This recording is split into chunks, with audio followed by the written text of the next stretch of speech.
की बहाली, कम्यूटेशन की रिकवरी, अवधि को 15 साल से घटाकर 12 साल करना, 80 की जगह 65 वर्ष से अतिरिक्त पेंशन लागू करना, पेंशन को टैक्स फ्री बनाना और इसे अंतिम वेतन के 50% से बढ़ाकर 70% तक करना। इनमें से हर मुद्दा सिर्फ आर्थिक नहीं बल्कि भावनात्मक है, क्योंकि यह उन लोगों की उम्मीद से जुड़ा है जिन्होंने अपनी जवानी सरकारी सेवा में लगा दी। साथियों, शिव गोपाल मिश्रा की बैठक में मौजूदगी का मतलब है कि अब आयोग से निराशा नहीं दिखेगा बल्कि भावनाओं की भाषा भी। कर्मचारी संगठनों की नजर इस बैठक पर टिकी हुई। कई लोग मानते हैं कि अगर इस बार आयोग ने सही सिफारिशें दी तो आने वाले बजट में इसका असर साफ दिखाई देगा। वेतन भत्ते और पेंशन में बढ़ोतरी की उम्मीदें अब सिर्फ अटकलें नहीं रही बल्कि ये प्रक्रिया शुरू हो चुकी है। लेकिन इसी बीच एक पुराना जख्म फिर ताजा हो गया। 18 महीने के एरियर का सरकार ने टीए फिर बढ़ाया, लेकिन बकाया एरियर अब तक नहीं। अब यह मामला सुप्रीम कोर्ट तक पहुंच चुका है। 25 नवंबर को अगली सुनवाई तय हुई है, जहां वरिष्ठ वकील ए.के. तिवारी कर्मचारी और पेंशन धारकों की ओर से अपनी दलील रखेंगे। उन्होंने कहा है, सरकार के पास कोई संवैधानिक अधिकार नहीं है जो कि युवा कर्मचारियों और पेंशन धारकों का पैसा रोक कर रखें। यह पैसा उनका हक है, न कि किसी नीति। साथियों, सरकार ने अगर 18 महीने का एरियर रोका तो उसे ब्याज समेत लौटाना होगा।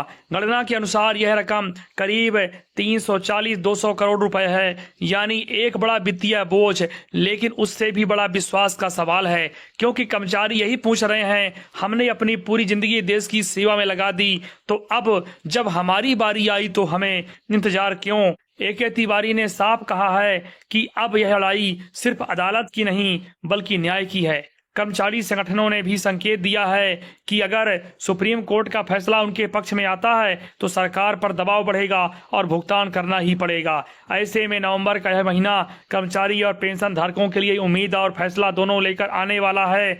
और जब हम यह सारी बातें करते हैं तो कहीं ना कहीं यह भी समझना जरूरी है कि सरकारी कर्मचारी और पेंशनर किसी लाभार्थी वर्ग के नहीं होते हैं, बल्कि वह उस तंत्र की रीढ़ होते हैं जो इस देश को चलाते हैं। आज जो दफ्तर, स्कूल, अस्पताल, पुलिस चौकी, रेलवे स्टेशन सुचारू रूप से चल रहे हैं, वह उन्हीं लोगों की वजह से है। उनके पसीने, मेहनत और ईमानदारी से हैं, और इसलिए उनकी पेंशन, उनकी वेतन वृद्धि, उनके एरियर की चर्चा सिर्फ आर्थिक मुद्दा नहीं बल्कि सम्मान का सवाल है।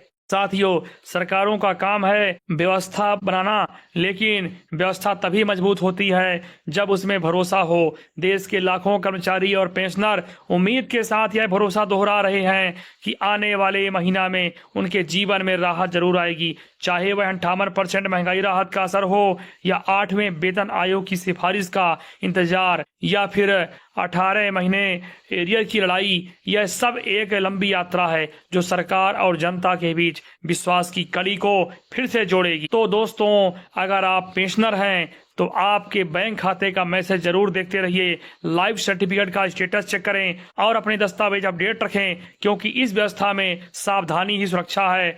और अगर आप सरकारी कर्मचारी हैं तो यह समझिए कि बदलाव की हवा अब चल चुकी है। 8वें वेतन आयोग ने इंजन स्टार्ट कर दिया है और यह ट्रेन जल्द ही किसी मंजिल की तरफ बढ़ने वाली है। नवंबर सिर्फ कैलेंडर का एक दिन नहीं, यह एक संकेत है कि बदलाव की शुरुआत हो चुकी है। बस जरूरत है कि हम सब मिलकर इस बदलाव को सच्चाई में तब्दील करें। दोस्तों, अगर आप भी चाहते हैं कि पेंशनरों की आवाज सरकार तक पहुंचे तो इस वीडियो को लाइक करें, ज्यादा से ज्यादा लोगों तक शेयर करें और इस मिशन को पूरा करने के लिए एक कमेंट करके जय हिंद अवश्य लिखें, ताकि हम आपकी आवाज सीधे सरकार तक आसानी से इस चैनल के माध्यम से पहुंचा सकें, जिससे हर कर्मचारी तथा पेंशनर की मांग तय समय में पूरी हो सके। साथियों, उम्मीद है कि कर्मचारी और पेंशनरों को उनकी सभी मांगे जल्द ही पूरी होंगी। उम्मीद है कि यह वीडियो आपको इन्फॉर्मेटिव लगा होगा। ऐसे सभी इन्फॉर्मेटिव वीडियो का अपडेट सबसे पहले पाने के लिए